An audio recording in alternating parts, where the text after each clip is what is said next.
In this video, I will discuss the design methods and design equations for the power stage components of a buck converter.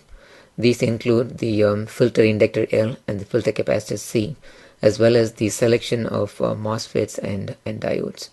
In a later video, I will use these design methods to actually do a design of a sample buck converter and verify the results using numerical simulation. Here is the schematic of a buck converter, which we have analyzed in a great amount of detail in a previous video on buck converter analysis. So as seen from the schematic, the power stage components to be designed are the L and C values, as well as the MOSFET and the diode. Now the basic input-output relationship for a buck converter is VO over VN is the operating duty ratio D. And we will mostly be considering applications where the output voltage needs to be maintained constant with the input as well as the load current values changing. So for those applications, the range of variation in the duty ratio D is given by from a minimum of VO over maximum input voltage to a maximum D of VO over VN minimum. So obviously when the input voltage is at its highest value maximum, that is when D is smallest, and when the input voltage goes to its lowest value, that is when D is at its highest value. So it is before we start the design of a buck converter or any converter, it is important to establish the range of variation in the duty ratio, because that will be needed when we try to determine what is the worst case condition for the design of various elements like the L and C. Now these are the various waveforms in a buck converter that we analyzed in detail in the previous video that I mentioned, and we'll be making use of many of these waveforms in the design process as well. For example, in designing the output inductance L, we will be making use of the combination of inductor voltage V sub L as well as inductor current IL. And for designing the capacitor, we'll be making use of the capacitor current waveform. And for the switch selection also, we will need the peak values of for example, the inductor current as well as the average and the RMS values of the various current waveforms. The design process starts with the specifications for the given converter in terms of the required output voltage, the maximum and the minimum value of the load current, the input voltage and its range of variation, and some of the important performance specifications such as the maximum high frequency ripple content in the output voltage or the high frequency content in the input current, and so on. So one of the most important performance specifications is the output voltage ripple content, and in a buck converter it is the L and C together which determine the output voltage ripple. In fact, it's the product of the product LC is what determines the output voltage ripple. So the design method that is suggested here is to select first the inductance value L value to limit the peak-to-peak ripple in the inductor current, which is shown here, and delta IL is the peak-to-peak ripple in this current. So we want to put a limit on this value. Now the inductor current is an internal variable, unlike the output voltage or the input current, and therefore we are really free to choose this delta IL to an arbitrary value. Now we can choose this to be, for example, 10 to 20% of its average value, and in a buck converter the average inductor current we know is the output current. So we can make the delta IL to be 10 to 20% of the load current. Now the choice of this delta IL, should it be high, 10% or 50%, is really a trade-off between several things, and that is discussed in the next slide. So we probably have not studied this CCM, which stands for continuous current mode operation, but one of the requirements could be that the converter operates in the CCM mode till the minimum load conditions. If that is a requirement, then the choice of delta IL is also determined by this CCM requirement. Now, regardless of how we choose the delta IL value, once you made the choice of delta IL, then this slide talks about what should be the value of the inductance L that would be needed to meet this delta IL requirement. Now, to derive this equation, we will make use of the inductor voltage waveform VL and the inductor current I sub L.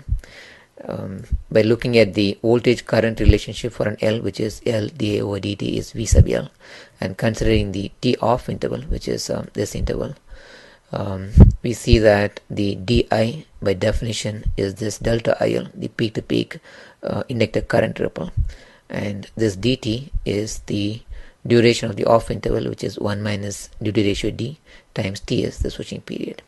And the voltage during this interval, at least its magnitude, is the output voltage V sub O, as seen from this VL waveform.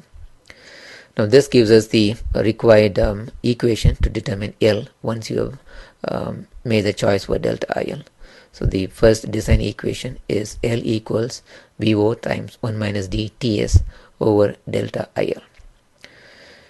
Now, looking at this equation, we can see that the output voltage VO is a constant, at least for the constant output voltage applications. The switching period is also a constant because mostly we'll be considering the constant switching frequency type of control. And delta IL is the value that we chose. Now, the duty ratio will not be a constant because the input voltage can change. Therefore, the D would change with the input voltage. So what should be the value of the duty ratio D that we should substitute in this equation? Now this is related to what we call as the worst case design. So that is to say that for any value of D within the given operating range, which is decided by the specifications, mainly the range of input voltage variations, for any of the valid D, we want to ensure that the delta IL is less than or equal to the value that we chose in the at the beginning of the design process. Now, so which means we have to see that what is the relationship between delta IL and the D, which is shown here for a buck converter. As D increases, we can see that the delta IL decreases, which also is essentially the product of this equation. So smaller the D, higher the delta IL.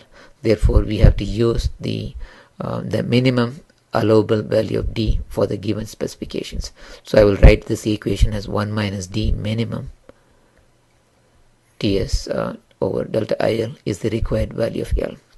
So if in my applications, if the D changes only between say 0.25 to say 0.75, that is the range, then I would substitute D equals 0.25 in this equation, and exactly when the operation uses D equals 0.25, the actual peak to peak inductor current ripple will be this maximum delta IL, and for any other value it will be less than this maximum value, which is okay. We just don't want to have the inductor current more than the delta IL that we designed for. Now let's look at the trade-offs involved in the selection of this peak-to-peak value of the inductor current ripple. If we choose the delta IL to be very small, that results in a large inductance, as we saw from the previous slide.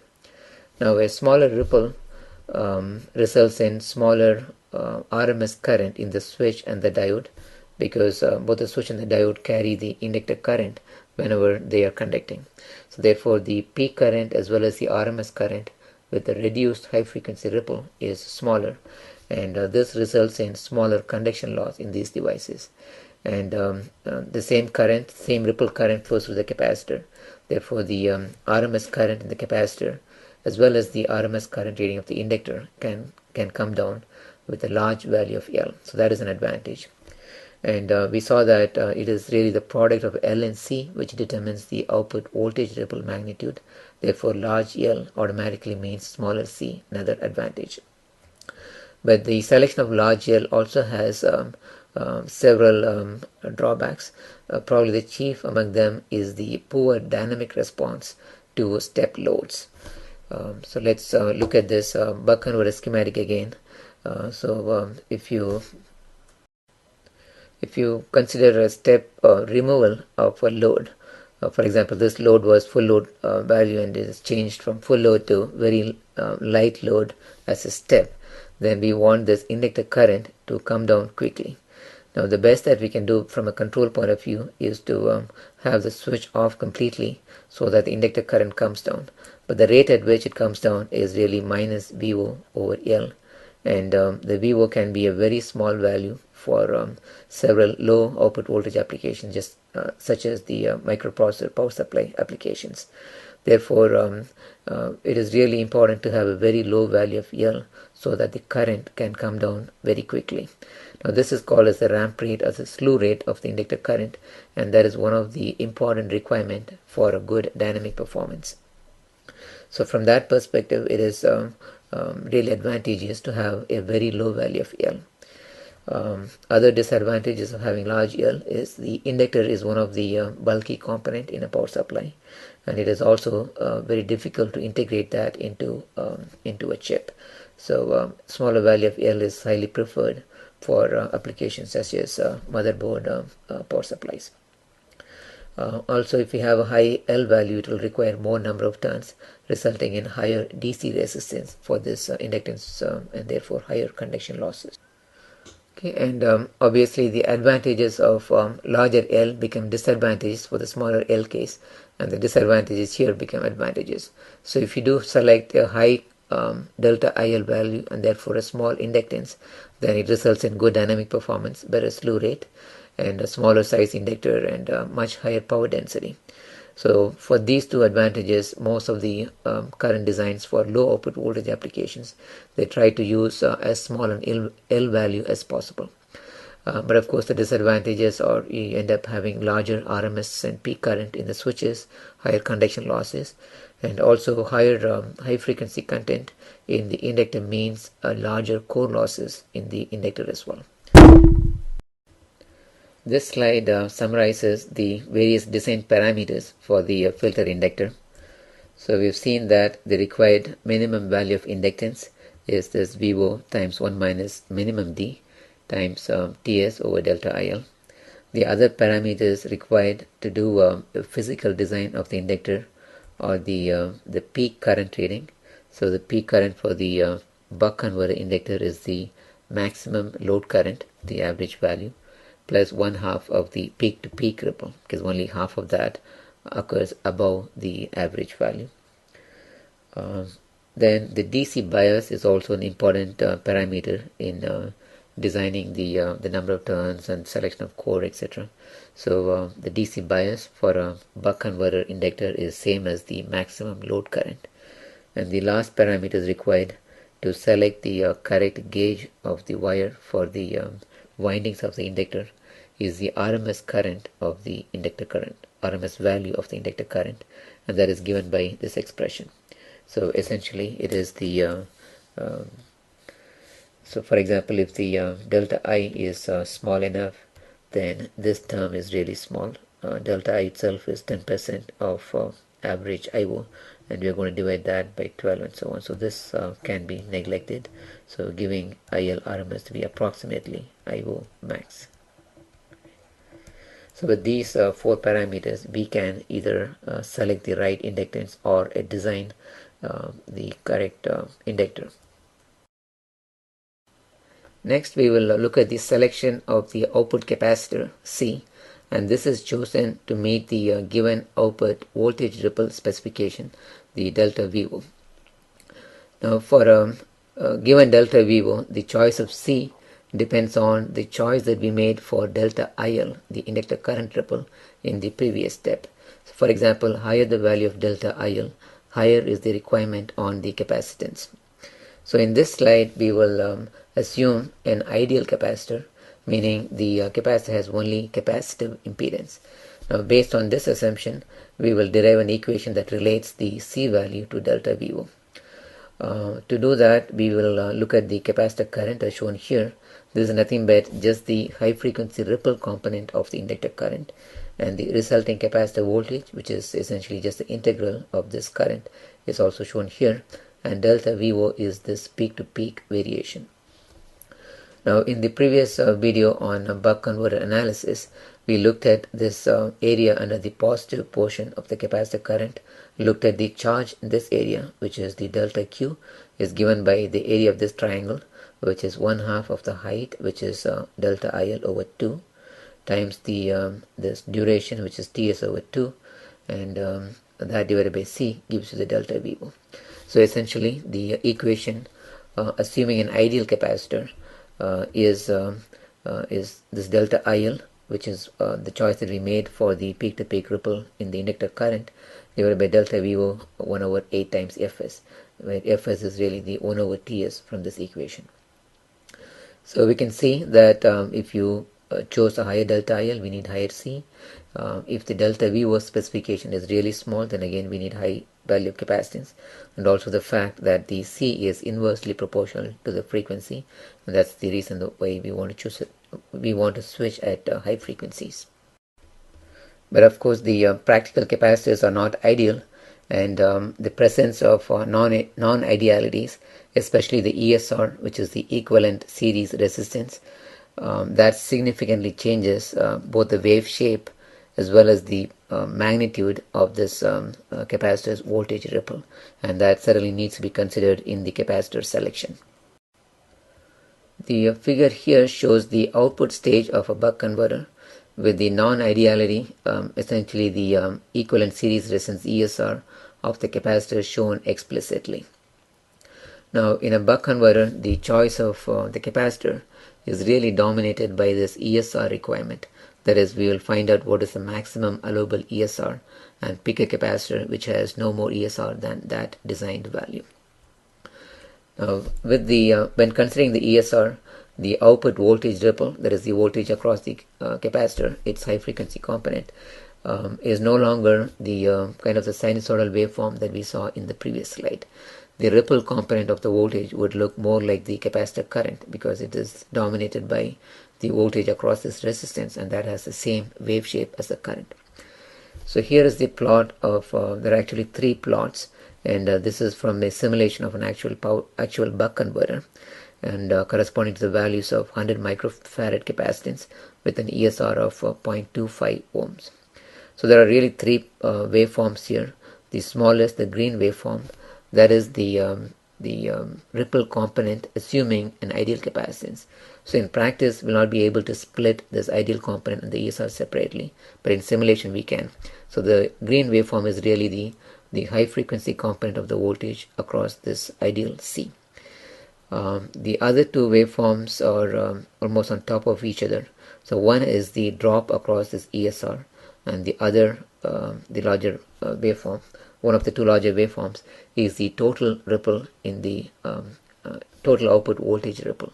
So you can see that there is no difference between the total component and the drop across the ESR, meaning the ESR voltage ripple completely dominates the output capacitor or the output voltage ripple, with the ideal component being almost negligible. So that is why we base the selection of the C almost completely on the ESR requirement. The equation for the ESR is really simple. If we assume that the entire output voltage ripple is due to the ESR, then we can see that the ESR should be less than or equal to the maximum allowable voltage ripple delta VO divided by the peak-to-peak value of the capacitor current. In a buck converter, delta IC is simply the delta IL because it is the entire capacitor current is just the high frequency component of the inductor current. So therefore we will pick an ESR which is less than this delta VO over delta IL. Now the discussions about the drop across the ESR being the dominant component of the output voltage ripple is true for the presently popular lower frequency converters. At very high frequencies, the requirement on this C can be small enough that we can consider some really high frequencies, ceramic, multi-layer ceramic kind of capacitors, which have almost negligible ESR component. Therefore, there the C selection would be decided more on the capacitance value rather than on the ESR requirement. Other design parameters in selecting the output capacitor are the voltage rating of the capacitor. So for a buck converter, since the capacitor is right at the output stage, its voltage rating is same as the maximum output voltage, plus some safety margin. Another very important design parameter is the RMS current rating of the capacitor, and this can be obtained by taking the RMS value of the capacitor current shown here. So essentially this is a purely triangular waveform, and for a triangle its RMS value is the peak value divided by square root of 3, and for I sub c in a buck the peak value is 1/2 of delta IL, the peak to peak inductor current ripple. Therefore the RMS current is delta IL over 2 square root 3. It is derived here. Essentially look, it's enough if you just consider this small interval, the over dts over 2 period, and in this interval the capacitor current can be expressed as the slope times t. The slope here is it changes by a total of delta IL over dts period, so the slope is delta IL over dts times t, and take the square of that and take its mean, essentially integrate over this interval dts over 2 and divide by that duration. We get the mean of the square, and take the square root, we get RMS, and that is exactly delta IL over 2 square root 3. Now this is one of the major advantages of a buck converter, in that the RMS current requirement for the capacitor is extremely low. From the previous slides we know that delta IL can be as low as say 10% of the load current, and the RMS value is roughly about 1/4 of delta IL. So it's only about 3% of the load current, a very small value. So we'll see in future videos that the boost and the buck boost converters, they have RMS current requirement that can be even higher than the load current itself. So in that sense it's advantageous to have buck converter from the output stage point of view. Other important criteria is we should pick a capacitor as much as possible which has a very low equivalent series inductance. Considering the transient cases, for example in microprocessor power supplies, we will often have very large step load current changes.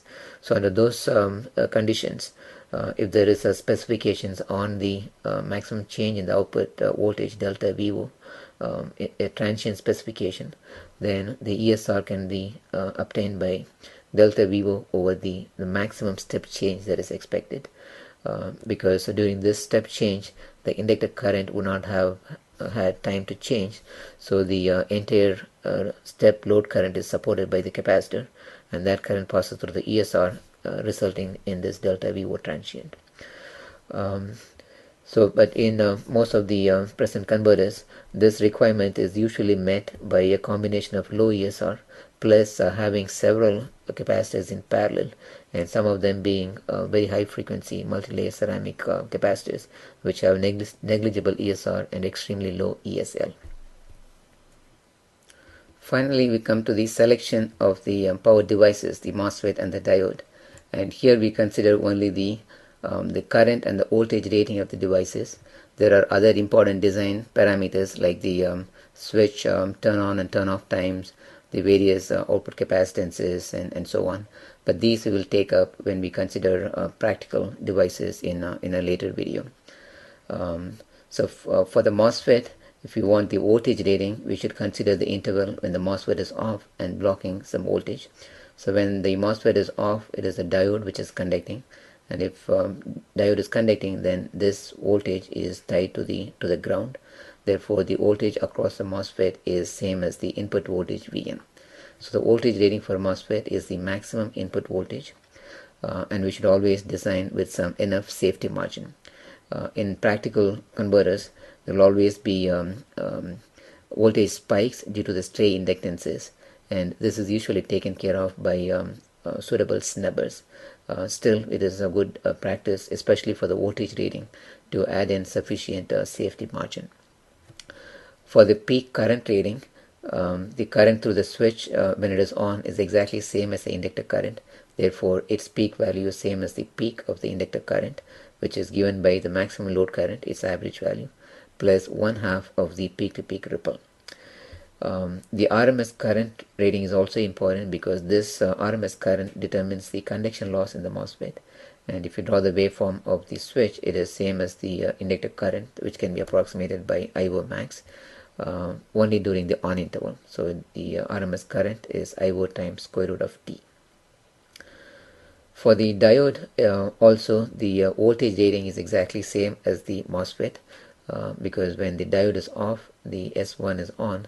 Therefore, the input voltage is directly impressed across the diode. So that is its voltage rating. And its peak current rating is also same as the peak inductor current value. And again, it is same as I/O max plus delta IL over 2. For a diode, it is the average current rating more than the RMS that is more important. And the average current for the diode is the maximum load current times 1 minus D, because it is only during the 1 minus D interval that the diode conducts. Rest of the period it does not conduct. And again, we want the maximum average value, so we should substitute for the D the minimum D value. So 1 minus D minimum times I/O max is the average current rating for the diode. Another very important requirement for the diode in a high frequency buck converter is that the diodes be of what are known as ultra fast recovery type. So they have very small reverse recovery times and reverse recovery charge.